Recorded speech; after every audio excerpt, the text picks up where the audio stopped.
On Tech News Today, Twitter fixes its troll control features again. Plus, find out who filed 7 lawsuits against Apple over 41 patents. And Google makes it safe again to be naked on Blogger. It's a Mashable fest today, so stick around. Tech News Today is next. This is Twit. Bandwidth for Tech News Today is provided by CacheFly at CACHEFLY.com.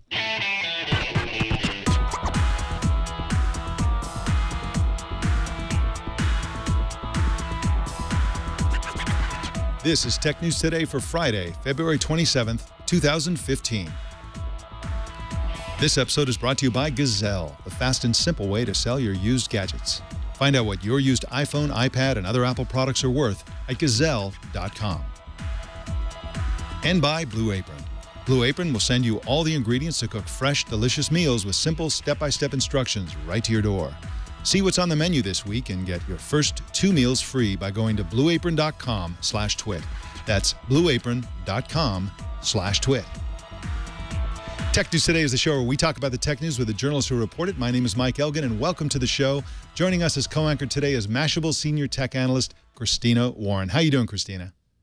I'm great. I'm a little sad to hear the news about Leonard Nimoy. That's obviously very, very, it seems like it's too soon. You know, he was a great actor, great poet, great artist. But that sadness aside, I'm doing really well, seeing properly in black and blue. Yes, and you know, people look to you, Christina. I think all of us on the internet look to you for answers when it comes to issues of technology and also fashion and taste and also yes, human ability to perceive colors. What color is that dress? It is black and blue. There's no other. What color is the dress? Well, it's black and blue. Well, that was a Taylor Swift view, but Kim Kardashian swore that it was white and gold. What we're talking about here, folks, in case you were in a cave yesterday, was that a 21-year-old named Caitlin McNeil posted a picture on Tumblr of a dress that approximately or probably exactly half the internet said was a black and blue dress, and the other half of the internet said it was a white and gold dress. And there have been a ton of articles about why the human brain perceives different colors in different ways. People trotted out a bunch of optical illusions and so on. What we're looking at now on the video version of the show is somebody enhanced the colors in both directions with the original in the middle, the sort of white and gold version on the left, the blue and black version, which is actually close to what it looks like when you go buy it online. It's just a very bizarre thing. And it's just funny how this kind of took over Twitter, especially last night for a few hours. No, it really is. It's amazing. It's one of those things that makes me really happy for the net neutrality vote yesterday, because without net neutrality, we might not be able to have debates like this as free functioning. You know, like this is what the internet is all about. I mean, I jest, but no, in all seriousness, this is one of those things that when we saw it kind of blowing up online and we got into our internal Slack room, when we realized, like, I thought it was a joke at first, because I was like, well, how could this be anything other than blue and black? And when people started legitimately saying, no, it's white and gold, you know, this debate that has been raging all over the internet and tearing families apart and tearing relationships apart and friendships and whatnot started to take off everywhere. And it's kind of one of those perfect things for the internet, because this is one of those things that you see this and you realize that what you see and what someone next to you sees could be different. You immediately want to share it. You immediately want to talk about it. So it's actually, I mean, to me, this is the epitome of what makes the internet so awesome, because it's the only medium where we can share all these things so fluidly and debate so fiercely over the color of a dress. Yeah, it seems like the most trivial thing in the world, but in fact, it isn't, in my opinion. I mean, basically what's happening is you're crowdsourcing perception and understanding of what something looks like, and you grow a bit. You learn to realize that color can actually be, you know, subjective, and it causes you to be a little bit less certain about things like this. And we've all seen optical illusions before. We show the checkerboard with the shadow being cast across the squares, and then they point out that this gray one is actually the same color as this white one over here, and that sort of thing. Our brains. I'm actually reading a really interesting book right now about how the brain perceives physical reality, and there's one mind-blowing experiment that scientists have been doing for a long time, where they They show one eye, one object, you know, an apple or something, and then they show the other eye a completely different image, and they don't allow either eye to see the other picture. And what happens is the brain will actually see the whole apple, and then it will see the whole other picture back and forth. It swaps back and forth, which demonstrates that what we see, we actually see in our brains. We don't actually see with our eyes. The eyes, you know, bring the electromagnetic impulses into our eyes and convert it into nerve-ending communication and so on, and then our brains figure out what it is we're looking at. And that's really an interesting thing about the internet, is like that we are always learning about these things in a very real way.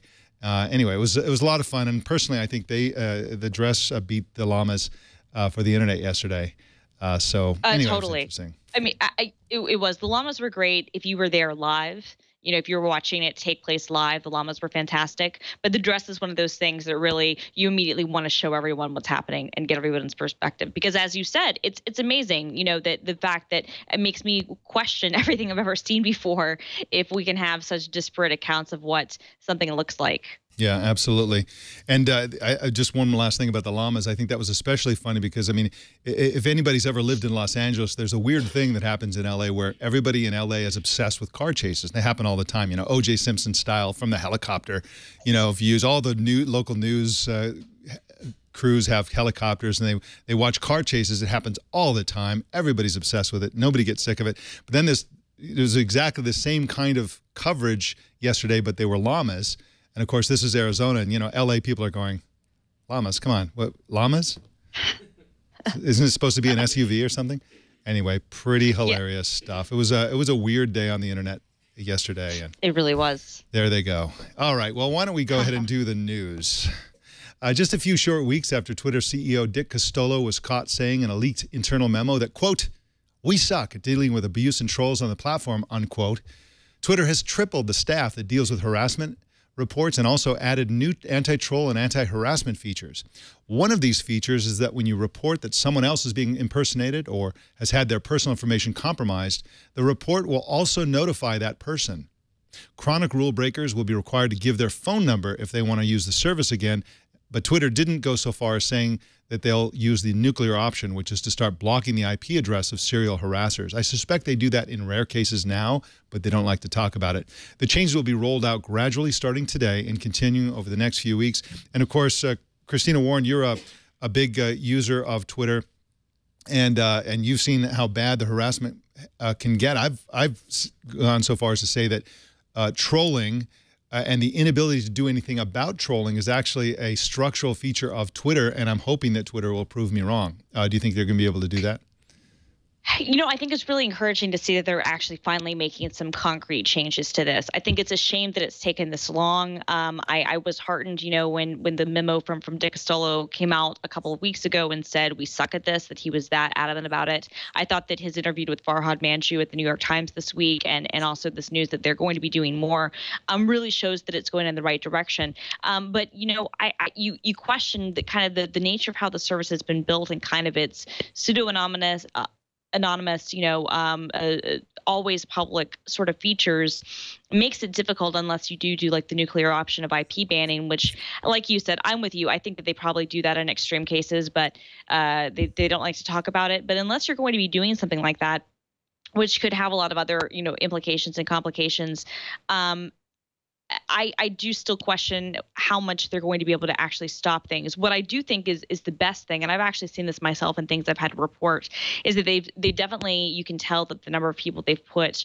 on manning the harassment reports, part of their business has increased, and as a result, you know, serial harassers are getting dealt with much more quickly. There's someone who likes to occasionally kind of troll me and troll some other people on Twitter, and you know, these accounts, it went from, you know, a couple of months ago it would be a few hours, maybe up to a day before anything would be done, to now it's usually within about 15 or 30 minutes, and so that's a good sign. The question, of course, becomes how do you scale that, and maybe one of the ways you scale that is by making it clear that the platform is not going to put up with this sort of behavior. Maybe that's one of the ways that you ultimately end up dealing with it, is by making it clear to people who have been using it this way that actually it's going to be a bigger pain in their butt if they're wanting to do this. So maybe they'll move to, another service or other avenues, or, we would hope grow up, but that's not going to happen. So, I'm optimistic, but I do kind of agree with you that it's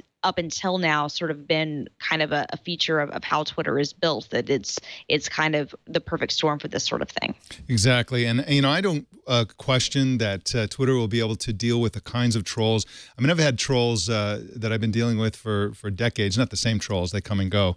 And there are always, a couple of people out there. But in the case of people like you and me, Christina Warren, it's always, one person or two people that are sort of, Right. and they're pretty easy to knock down. It's not really a big deal. But I'm more concerned about the people, the high visibility people. They tend to be women. They tend to have strong opinions. The Gamergate style harassment, the Iggy Azalea type harassment, where these women just decide to leave Twitter. They're being silenced actually by harassers, and that's a disturbing thing that happens. And I'm not really sure that these kinds of tools, which is the old-fashioned way, sort of hand-built troll control, where real life humans are actually going there individually deciding whether to delete this account or that account. When you've got 1,000 people attacking you, they're not going to delete 1,000 accounts. I much prefer the sort of Facebook or Google Plus approach, which is, especially the Google Plus approach, which is where you start conversations and you live on your own profile, and anybody who wants to get access to your community, they have to post in your, as a comment to one of your posts, and then the person who posted that themselves can directly delete and block that person. And once they've blocked, they can never post again. So yes, they can be off on their own site and elsewhere on other people's posts, harassing and so on. But your community that you build, if you're a famous person with strong opinions, you can literally eliminate all trolls on a site like Google+, which is great. And this is something that isn't going to happen on Twitter, because the fundamental structure of it is such that, every reply, if you will, to a tweet has the same value, has the same status, is on the same point in the hierarchy as the original post. And so there's nothing the original poster can do or to actually manage the community. It's not like you have your own little silo and you can control what happens in there. It's like there is no one little silo. It's all just out there on Twitter. No, I mean, I think you're exactly right. And that is, I think, raises some interesting questions, especially when you're talking about some of the Gamergate style harassment, where, some of the women involved with that are just bombarded, and it's never ending. So, then you, at a certain point, I wonder, maybe those do tend to be more edge cases more than, I think some of the common bullying that happens for a lot of individual users. But you wonder if there's a way they could maybe kind of take an approach in the middle, where if, you're someone who has been kind of, pegged as being, highly visible and a target for whatever reason for some of this stuff, they might have different methods of how they're able to kind of bubble up the commentary, from those individuals in people's streams. I don't really know what the solution is, and I obviously Twitter doesn't either. And they're trying to make things better, but it's a really complicated question, especially when we're talking about the fact that the internet being what it is. There's a very fine line between harassment and free speech, and you don't want to be on the wrong side of that line. But at the same time, it's not fair for a platform to exist where a lot of individuals, as you said, are just frankly getting to the point where they're like, you know what, I don't need to deal with this because my time is more valuable than this, and what I'm doing is not. It's not worth having, this much harassment. It's not worth it. And that's the worst possible case scenario for Twitter, is if people would just say, you know what, the service is not worth me being here and putting up with this. So, I mean, maybe the solution is, maybe it's a long play, but is to make it clear that this is not the sort of company that will put up with this sort of behavior, so that those sorts of things can not be as common. Yeah. And again, Twitter will, be affected if there is enough momentum behind leaving and avoiding posting that it actually takes the wind out of the site itself. But my concern, as always, is that certain types of people are much more likely to be driven off of Twitter by trolling and harassment. And the end result is that the kinds of people who are not the victims of trolling and harassment as much, because of bias, because of bigotry, whatever it is, they become the dominant voice online. I mean, it's about culture. It's about the culture of the internet and whose voice is heard and whose voice is silenced. And I think that's the biggest risk.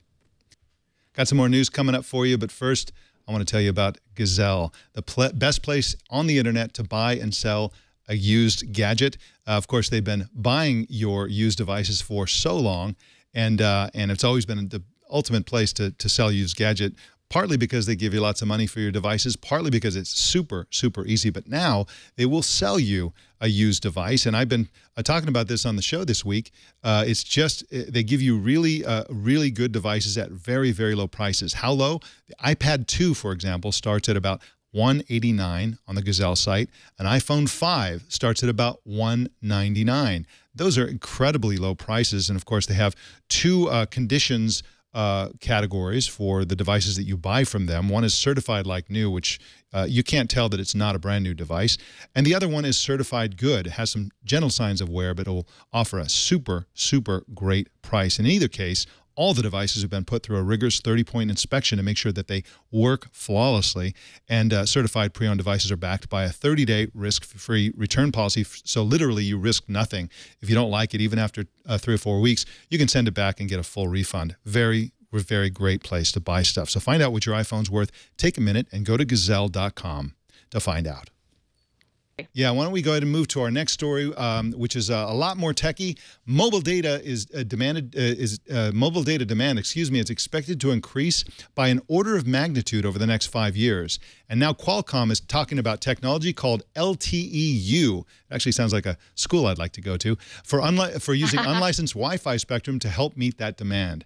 Mashable tech editor Pete Pachal is here to explain what Qualcomm is up to. Welcome to you, Pete. Hey, thanks for having me. Thanks for being here. Now, before we get into Qualcomm's solution, let's understand the problem. How much mobile data is demanded now, and how high is that demand expected to rise by 2020? Well, according to a couple studies from Cisco and Ericsson, the current mobile data demand is about 2.5 exabytes. And, is that even a real number? That's real, borderline real. It's big. I could, if I started listing off the zeros, it might take me a little time, but it's, well, actually, let me count them. There's roughly 3, 6, 9, 12, 15, 18 zeros after the 2. So we're going to go up to 25 exabytes in 10, well, not even 10 years, by 2020 in 5 years. So that's 25 followed by those 18 zeros. So that's quite a bit. Thanks for zooming in on that. Wow, I'm looking at the exact same thing. So basically, there's only so much spectrum. So more and more of it's getting used, more and more of it's getting auctioned off. And there's better ways to use some of that spectrum. So some of it will evolve into faster networks. But to get there with what we have now, we're going to have to start, harvesting even more stuff. And one of the ways that basically Qualcomm is proposing to do that is to let LTE, which is usually in a chunk of the spectrum that's relatively, not the same as Wi-Fi, to start sort of going into the Wi-Fi area of things and using some of that spectrum to boost the network. So basically, they want to use Wi-Fi spectrum, like you're saying. Is that even legal? Can they even do that? Surprisingly, yes.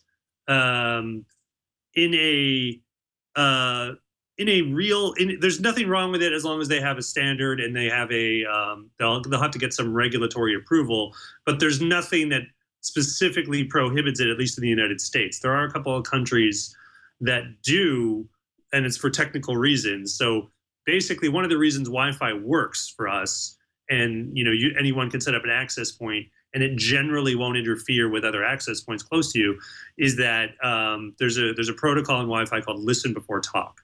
So basically, your router plays very nicely. It'll listen on the channel it wants to broadcast at before it will, and if there's activity on that channel, it basically won't. It'll try to find another channel. So this is one of the fundamental things of Wi-Fi. It works pretty well, but LTE doesn't do that. Now, does anybody in the industry oppose LTE-U? LTE-U, no, I wouldn't say opposed. There's basically there's people not as enthusiastic as others. So one of the things LTE does, one of the things what carriers do now is they actually boost the back end of their network with Wi-Fi itself. So this isn't sort of residential Wi-Fi. It's basically they'll have sort of big Wi-Fi access nodes here and there that will speed things up. The problem with that is they have to kind of manage two networks.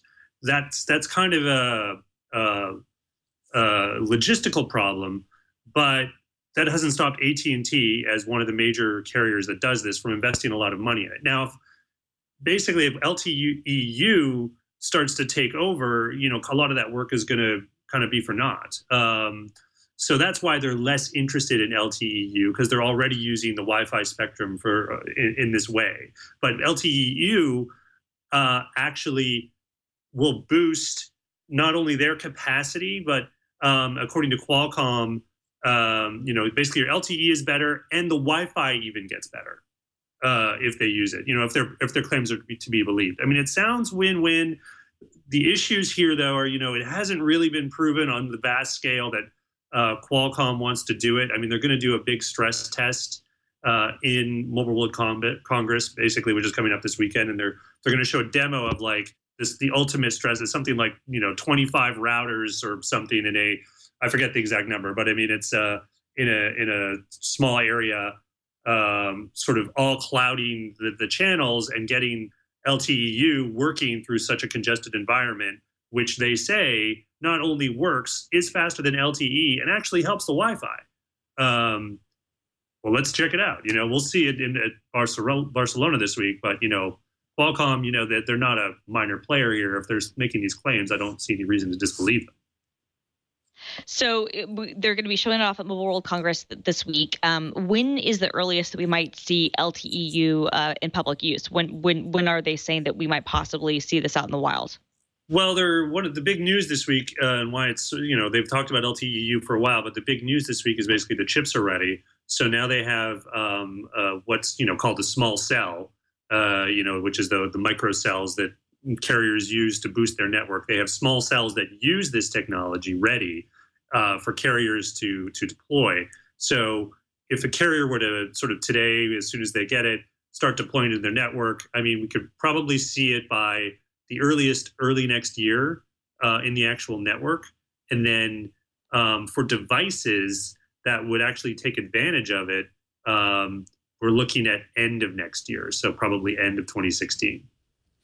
Pete Pachal is at Mashable.com, and you can follow him on Twitter at Pete Pachal. Thank you so much for joining us today, Pete. My pleasure. All right.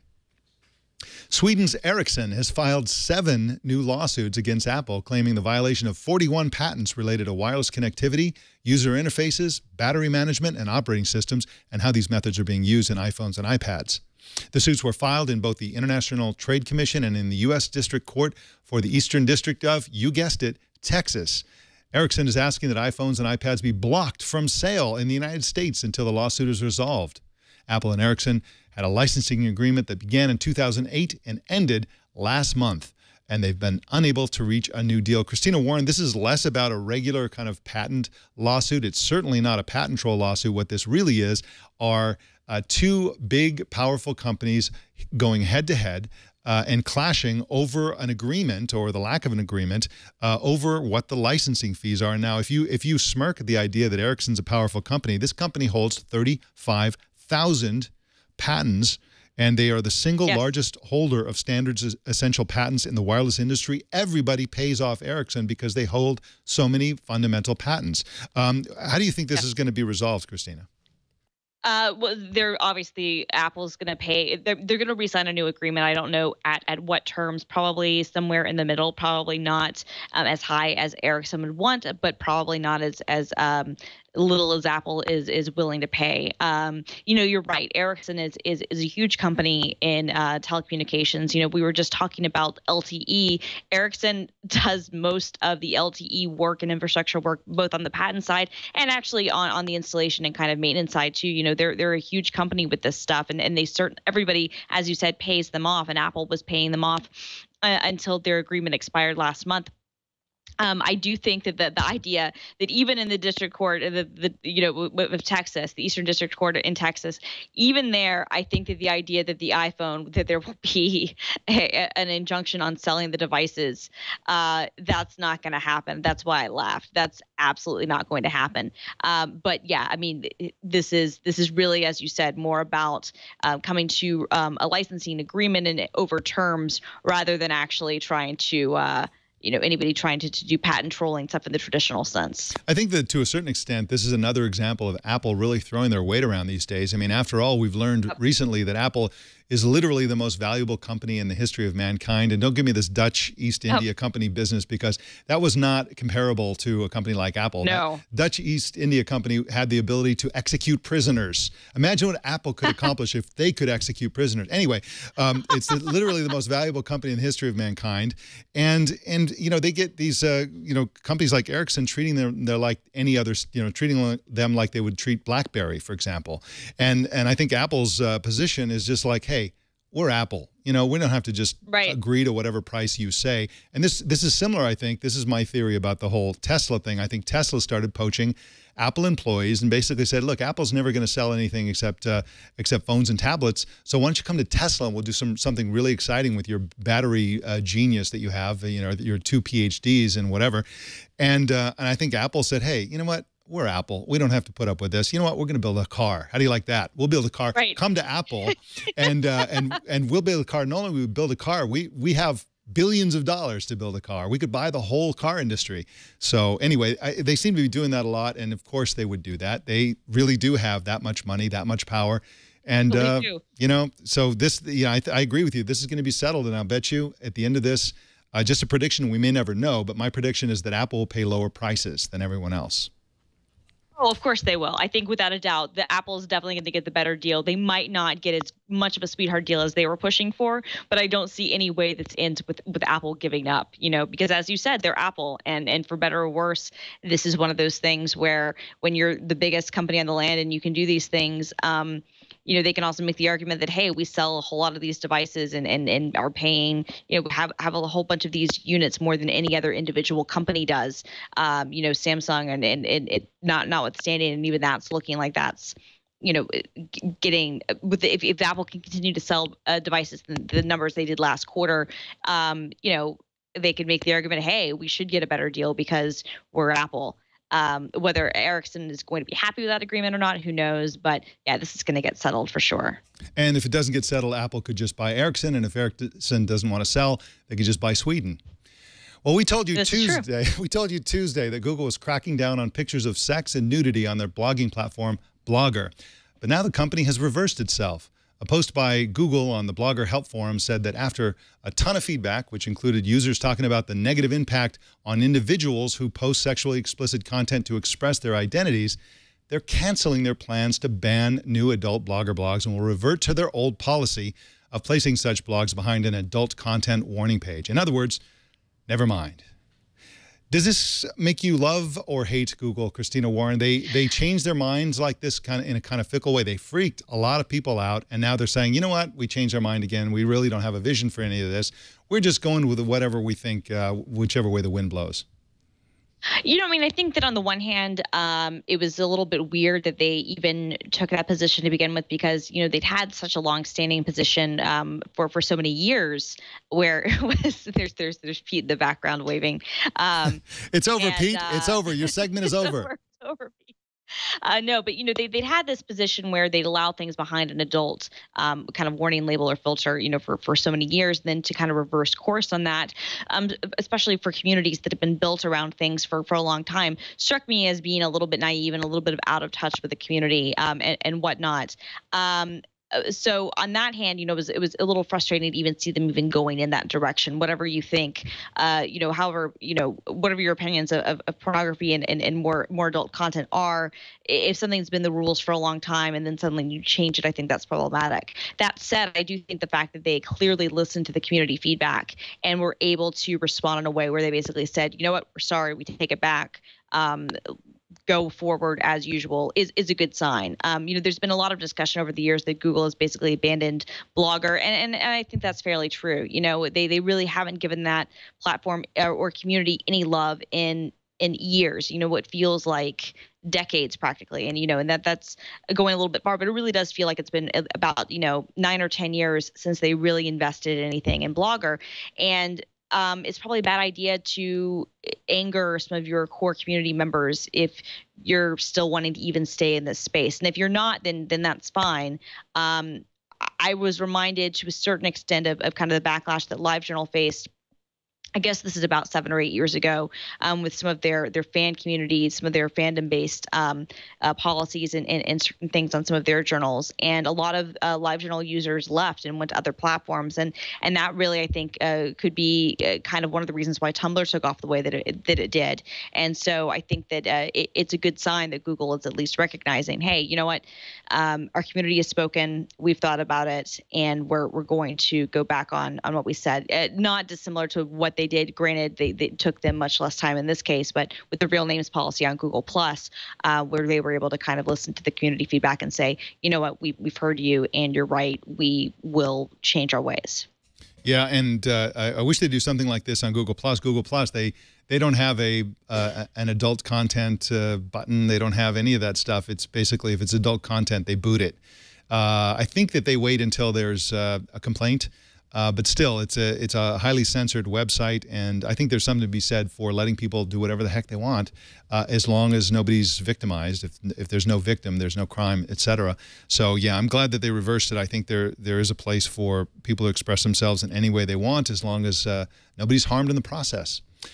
Facebook has followed Google's lead in allowing people to write anything they want in the gender field of their Facebook profiles. Last year, Facebook expanded their gender menu to a range of predefined options, but now the new options are male, female, and other, with the last option leading to a blank box where users can type up any 10 words. Very interesting. And the last remaining thing that Facebook hasn't copied from Google Plus is the elimination of the real names policy, and we'll hope that they do that at some point. I personally find the real names policy anywhere it is, and in this case, it's mostly on Facebook, to be incredibly, there's built-in bigotry there, as we learned on a previous segment on a previous show, where we talked about Native Americans who were being challenged and demanded to see their papers and so on, because they had Native American names instead of the kind of names you're supposed to have, which are like European names. All right. In an exclusive interview with the UK's Telegraph newspaper, Apple CEO Tim Cook gave a few more details about the company's upcoming Apple Watch. He said users will be able to replace their car keys with the Apple Watch, both starting the car and opening the door. They'll be able to shower with it and also get reward points for exercising. I think they should get points for showering as well. Christina Warren, it sounds like what he's saying is you'll be able to do anything with this watch. And to a certain extent, I'm hearing a lot of chatter that he's really talking about a future where the watch replaces much of what we currently do with smartphones. Yeah, I mean, I think that that's kind of true, and it's certainly augmenting the role that smartphones play. I mean, I think that if you look at the idea that, the smartphone is now the center of your computing universe, that's not going to go away, but the watch can take on some of these more glanceable things and some of these other aspects that maybe you will increasingly not need to use your phone as much for. If your phone's going to basically replace your computer, then yeah, we need to start thinking about, well, what replaces the phone then? If the phone is now the center of your world, then what are some of these ancillary things? I thought that it was interesting too that he said, that it could replace your car keys, that it would basically be able to act as, an auto starter, key fob for your car, which makes a ton of sense because, keyless entry is very common now, and it does make complete sense that you would be able to have that sort of thing built into a watch or built into something else. And a watch, in a lot of cases, might be more make more sense than even a phone would in some of these circumstances. So I also, the interview was really interesting. It revealed a lot of things we didn't know about the watch. Just in the past, some of the charging mechanism hadn't really been discussed before, but now it seems like it's going to be using special magnets to charge. So probably something kind of similar to MagSafe, which is fairly interesting. And no, I mean, I think that he's definitely they're definitely trying to hype this into being kind of the next big thing, kind of next big category like an iPod or a phone.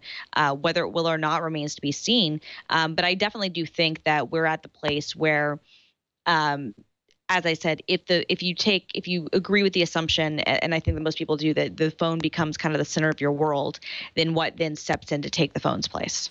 Exactly, and I think there's some trends in that direction elsewhere in the industry as well. For example, the LG, we learned yesterday, is coming out with 2 versions of its high-end Urbane smartwatch. And one of those versions is going to run an operating system other than Android Wear. It'll support LTE, and you'll be able to make phone calls with it without the without a smartphone being connected or tethered through Bluetooth or whatever. There's also a project in the works called the Neptune Duo, which puts most of the electronics. Their vision is that you put most of the electronics in this pretty bulky bracelet type watch, and then you carry a phone, but the phone is essentially a dumb terminal that gets all of its data and information, and all the processing is done on the bracelet and displayed on the phone. In other words, the phone is mostly just a screen to display what is happening on the watch. And so that's another, I'm not saying that this is going to be successful, but this is something that people are thinking about. Exactly. And that's actually really interesting, because that's taking the reverse model of what most current smartwatches and most current wearables are, where instead they take almost all the computing power from the phone and translate it onto the watch as the dumb screen. This is the inverse of that. And I think that's really interesting, and it's an interesting way of looking at things. Yeah, it really is, and I think that I think the whole world of smartphones and smartwatches is going to get super, super complicated. And I've predicted in a column recently that I think dumb phones are actually going to have, old flip phones, relatively limited feature phones are going to become a little bit more popular, like they have in Japan recently, simply because they're cheap, they can be tiny, they can be practically disposable. And Microsoft has a dumb phone that's like $29, and it gets like almost a month of battery life. So they have benefits that are, far better in some cases than smartphones have. But if you have a super, super powerful smartwatch, you don't need and also if you have a super powerful smartwatch and a super powerful, small tablet, that phone really doesn't have to be much more than a phone at that point. And so I think there's going to be a lot. You're absolutely right. Yeah, there's going to be a lot of mixing and messing around with the assumptions about how all these things work together, and it's going to be an exciting time, I think. It would be interesting if it turns out that your smartwatch actually does become your phone, in the sense that that's actually what you use to make your phone calls, and your phone really is just kind of your personal tablet, your personal computer, and with making and receiving calls being kind of a passé thing to do on it. And that doesn't seem too far out of the realm of possibilities, I don't think. Yeah, it's easy to imagine dare I say, a Google Glass-like device that's sort of built into your glasses, that maybe it doesn't have a camera, because the camera is really the thing that is most objectionable. And you have essentially smartphone functionality on your wrist. You make calls with the earpiece that goes right into either through skull conduction or bone conduction like that Google Glass does, or with a little earpiece like Google Glass also supported. And then if you need to see a screen, you see a big giant screen floating in the air in front of you. And where's the phone in all this? You don't need a phone. We could be facing a future in a couple of years where the smartphone is obsolete to a certain extent. Who knows? We'll see. Maybe we'll launch a show called The Tomorrow Show, as we talked about before the show here today. All right, yes. In product obituaries, remember Aereo, the startup that would rent you a tiny antenna and dedicated storage space for getting TV over the public airwaves? Well, after the Supreme Court crushed their dreams last year, the company made a lot of noise about making some kind of a comeback. Well, that's not going to happen. The company has been sold for scrap. Aereo's assets have so far earned only about $2 million at auction, far less than the nearly $100 million that investors pumped into the company. One interesting tidbit is that Aereo's name and trademark, as well as customer lists and other assets, went to TiVo. In Hack Attack news, UK internet service provider TalkTalk has been hacked. Now its 4 million customers are being warned about scammers emailing them armed with their names and account numbers, trying to con them into handing over access to their bank accounts. The bank learned about the breach after a spike in scam complaints last year, and lots of people have lost lots of money because somebody called them on the phone and said, hey, I'm calling you from the bank, and I've got your account number here, and it looks like we need to do something. Can you give me your password and we'll fix it? And then the money is gone. Yeah. Well, in courtroom drama news, we told you this week about the Texas-based patent troll company SmartFlash, which won a $532.9 million lawsuit against Apple. Well, now they're back with another lawsuit. It's just like the first one, except now it covers the iPhone 6 and 6 Plus and the iPad Air 2, which didn't exist when they filed their first suit. And we've got some big numbers for you. 60,000. That's how many social media accounts in China have been preemptively deleted because they didn't conform to the government-mandated real names policy that goes into effect in China on Sunday. And Christina Warren, I am really worried about China because the current leadership, I don't think this is getting enough press, but the current leadership is hell-bent on really, really genuinely cracking down on everything on the internet. They are looking for dissidents. They are preventing people from using pseudonyms on a nationwide basis. Anybody who they say spreads rumors or has false information, they're cracking down on those people. I mean, it's really becoming to the point where I think a lot of companies are going to have to think twice about doing business in China. No, I think you're absolutely right, because it's becoming increasingly an issue, and it's something that I think that a lot of companies are. I mean, this is something that Google has been very strong about and adamant about for a long time, where they've said, we don't really want to be involved here because there's simply too many rules and regulations, and there's too much of a risk to users. And it's kind of a double-edged sword for China, right? Because on the one hand, they've got this booming economy and all these people, and it's very attractive for customer bases to come out. But on the other hand, you've got the government who, as you said, is really kind of cracking down against anything and trying to use their power to subvert and really extinguish any sort of speech or activity that they don't deem appropriate. And that goes against, I think, a lot of the core things that a lot of businesses want customers to be able to do. They don't want to have to be worried about having to adhere to those sorts of regulations and be part of that. So yeah, I'm with you. I'm concerned. I'm concerned for the people and just kind of what it says, because it's a really interesting thing to watch as a country like China goes through this sort of transition and how they're going to be able to deal with the dichotomy of having this exploding economy and the population getting online and becoming active in so many ways with the political realities of the situation. And it's fascinating. It's always been the case that in places like China, and to a lesser extent in other countries ruled by a single communist party, that there's sort of a deal, an unspoken set of rules that, yes, we have all these rules, but certain types of people can break those rules and will kind of look the other way. China is a perfect example where they have the Great Firewall of China. You can't connect to the outside world. But, if you're pretty well educated and you're pretty wealthy, you can find a VPN solution and get through, and you can do whatever you have to do. And, that sort of was part of the balance between having total control over society by the government and also having a thriving and growing economy. What's concerning me about this particular leadership suddenly in the last year or so is that they're out to prevent people from breaking rules. And so now they've genuinely cracked down on VPN access externally, which is just causing all kinds of damage with scientists and business owners and foreign governments who have offices in China and all kinds of other people who are key to the continued economic success of China, growth of China. And so I don't think they got the memo on the fact that you're supposed to let certain people cheat. You have to have a safety valve of some kind. Otherwise, you just smother innovation in a country.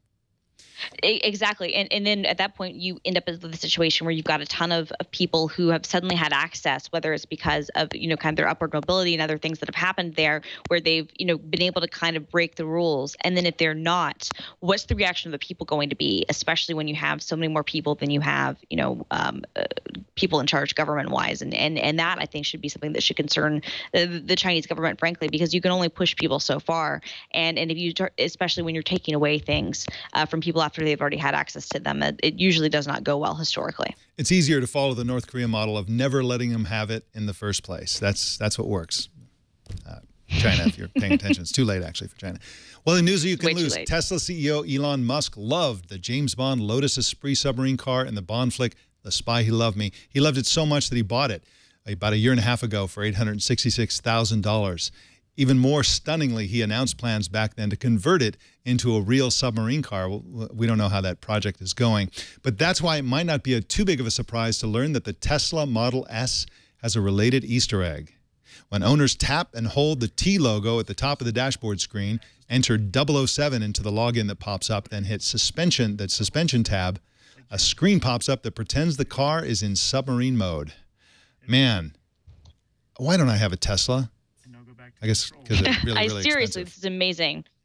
Yeah, so there it is. And that I think that is the James Bond car in the illustration there, but it basically has information about how deep you are, how many leagues you are deep, and so on. Amazing. Very, very cool. Well, we got some feedback from Kent Husted about our net neutrality coverage yesterday. He said, I'd give the vote yesterday at the FCC a big thumbs up, as I believe net neutrality is a good thing and the FCC's common carrier categorization makes sense in today's marketplace. I'm glad I took the time, along with 4 million other Americans, to send the FCC my opinion and support for net neutrality. This is the first time I've ever contacted TWiT, so I just want to say thank you for all the great programming, and thank you to you for that email. And I think you speak for the majority in being relieved that they actually did approve net neutrality. Well, we got more information for you coming right up, but first let's talk for a minute about Blue Apron, one of our other sponsors. Blue Apron is really fantastic. I suspect that a lot of households are like mine, where there's one person in the family who's really great at cooking and has really great taste in food, better than everybody else in the house. And in my case, it's my wife. And so she ends up doing all the cooking. And if I make dinner once in a while, then she, the downside for her is she gets a lousy dinner. But now with Blue Apron, I can make a dinner that she will love, and she doesn't have to do anything. She doesn't even have to answer my stupid questions that I tend to ask, because Blue Apron makes it super simple with step-by-step instructions. And I've been making some really exotic food, some really interesting Asian food that I would never attempt in the past. They give you the exotic ingredients, the really authentic ingredients that you're not likely to have in your house and probably not even in the local supermarket. So it's really a great way to have a really varied diet. And of course, it's healthy, 500 to 700 calories per serving, and this is real food. There's no fake food, no junk food. It's all real food that you prepare yourself. Blue Apron is a better way to cook. Check out this week's menu and get your first 2 meals free. Just go to blueapron.com/twit. Don't forget the /twit part. That's right, 2 free meals just for going to blueapron.com/twit. And we thank Blue Apron for their support of Tech News Today. Our TNT fan of the day is Shane Mority in Dublin, Ireland, who posted this picture on Google Plus of him watching the show while flying home from a trip. Let's take a look at that picture. And there it is. There you are, Christina Warren, on a device. This was actually, he actually submitted this a couple of months ago, and I didn't find it until today, but there it is. That's the only way to fly. Right there. That is the only way to play. I love that. And the clouds look fantastic in the background. That's very cool. Yeah, it's beautiful scenery out the window.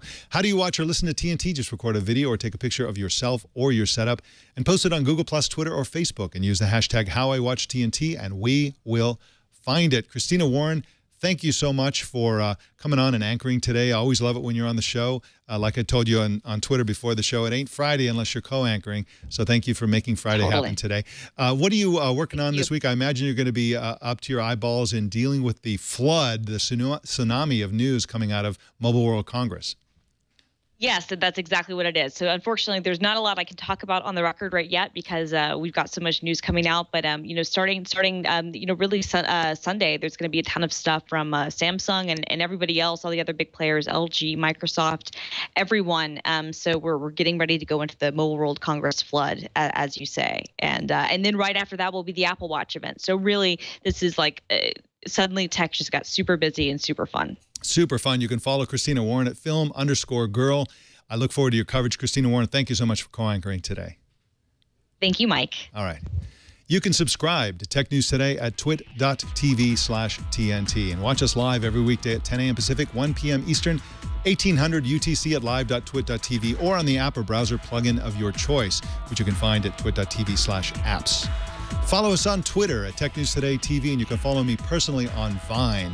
That's vine.co/mike.elgan. I'm going to be posting a bunch of vines from Barcelona when I'm there covering Mobile World Congress. Let us know what you think. Send us an email to tnt@twit.tv or call 260-TNT-SHOW. Also, don't miss Tech News Tonight at 4 p.m. Pacific every weeknight. And that, ladies and gentlemen, is the Tech News Today. I'm heading off to the airport to fly to Barcelona for our special coverage of Mobile World Congress, so watch for that next week. My name's Mike Elgan. Thanks for tuning in. We'll see you Monday.